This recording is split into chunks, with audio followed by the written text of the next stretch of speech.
Hello, this is Michael with the Surfscapes team from the ETC at Carnegie Mellon University.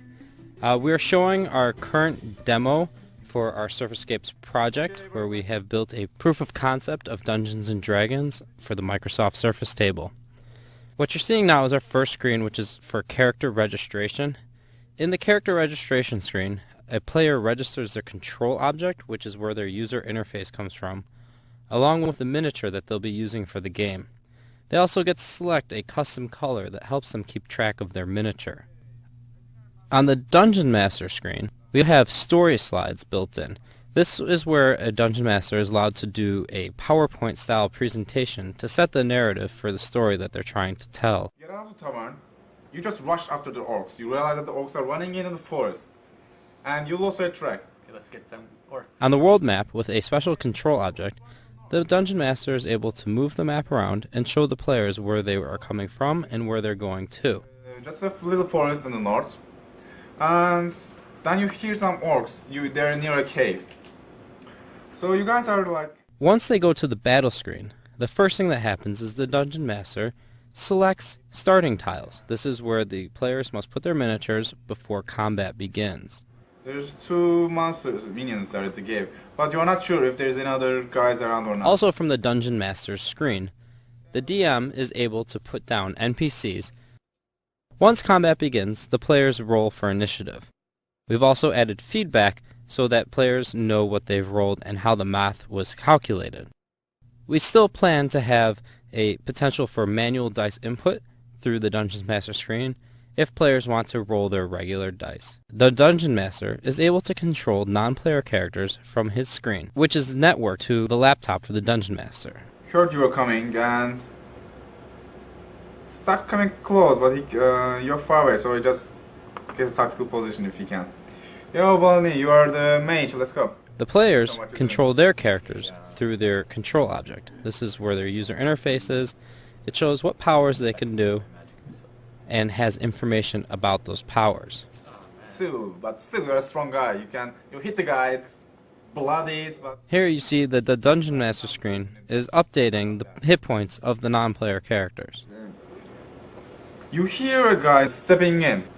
Another thing that we've implemented is when a character is off-screen and within line of sight of any of the miniatures, a little tag shows up on the edge of the screen indicating that there is a NPC further off that they can look at if they use the map control object. He's out helping his friend. And it will be attacking you, my friend.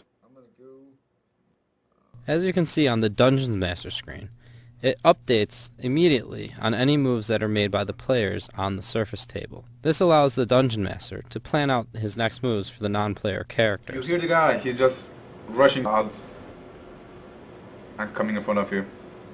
Originally on our demo mode, we had it so that whenever we did an attack, it hit the NPCs. We've now implemented game logic so that the players can miss, and this has created a more full realization of how the gameplay will exist on the table in the future. You missed out the corporation, my friend. Yeah, he just ran into the cave. He disappeared. We want to follow him inside. I want to follow him inside the cave. We've also added the ability to switch between maps.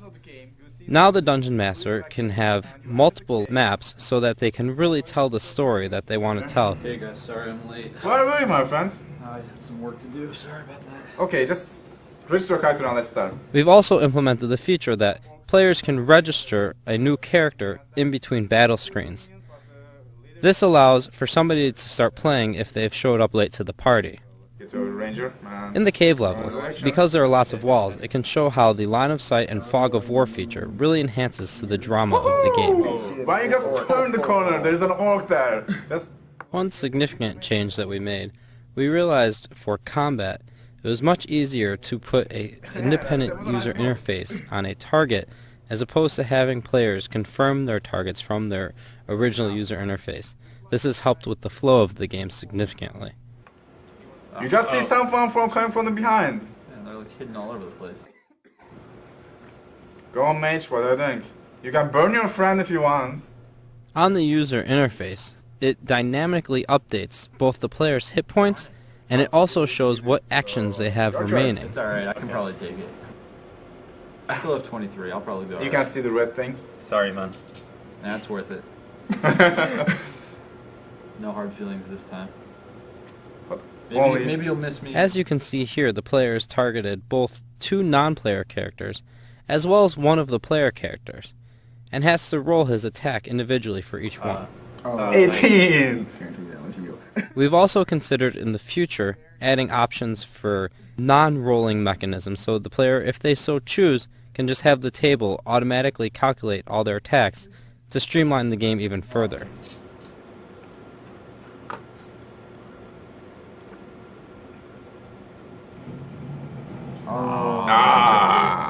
You killed 2 guys. Nice. The orc and wolf just burned. And Ellen gets some burning his beard just a little smaller, but it's okay, he'll survive. Give him a hug. We have it so the system calculates movement for the player characters so that they can know where to move. It shows on the first level of green where the players can move using their movement action, and if they choose to use their standard action as well, they can go to the second layer of green. And hopefully protect my mage and ranger. Okay. Who are handsies. And your turn? In the corner, we've added buttons that players can press down to look at and see where their turn order in the initiative is at any time. This can help with player strategy. He's got to be the boss at this point. Ah. Are you kidding me? Dude! Alright, it's okay, it's okay. We've also added the ability to use action points. This will allow a player to take another action if they so Yeah, wish. you get rid of all the orcs here. So what are you doing? I search his dead corpse. Okay, you got like 100 goals over the guy. And there's an axe, but it's an old axe. We've also added the ability to have non-player characters represented by miniatures. Just heard one guy come in and say, I have been expecting you. There's a huge dragon in this You cave. can see how this can be used to enhance the drama of the game.